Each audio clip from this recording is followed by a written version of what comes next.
Sangareddy జోగిపేటలో cell tower ఎక్కిన యువకుడు బీరంగం సృష్టించాడు. ఇంట్లో నుంచి 20,000 రూపాయలు తీసుకెళ్లి ఫ్రెండ్స్ కి పార్టీ ఇచ్చాడు. దీంతో నరసింహలను తన భార్య నిలదీయడంతో మనస్తాపానికి గురై టవర్ ఎక్కి అత్యుత్సాహం ప్రదర్శించాడు. ఇక రంగంలోకి దిగిన పోలీసులు తోటి స్నేహితుల సాయంతో యువకుడిని కిందకి దింపడంతో విషయం సద్దుమణిగింది.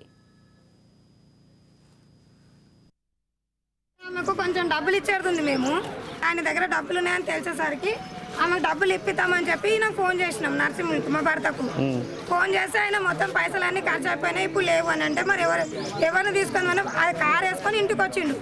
ఇంటికి వచ్చి నేను మా దోస్తులను తోలుకొని వస్తున్నా, నేను పైసలు ఖర్చు పెట్టినా, నా దగ్గర 2 లక్షల రూపాయలు ఉన్నాయి, ఇప్పుడు నువ్వు వస్తావా రావా, నా ఎంబడి మనుషులు ఉన్నారు కావాలంటే చూడు అంటని చెప్పి కారు తీసుకొని పులుకృష్ణ ఇంటి దగ్గర కారు ఆపి మరి చెప్పిపోయిండు. నైట్ వచ్చి నాకు ఇంటికి రా, ఇంటికి వస్తే పైసలు ఇస్తాను అన్నాడు. అయితే ఈమె ఆరోగ్యం బాగాలేదు మా చెల్లెల్ది, ఆమె పైసలు ఇస్తాడు కదా, నేను చెప్తిస్తా అంటాడు కదా అని చెప్పేసి ఇంటి దగ్గర తోలుకపోయినా.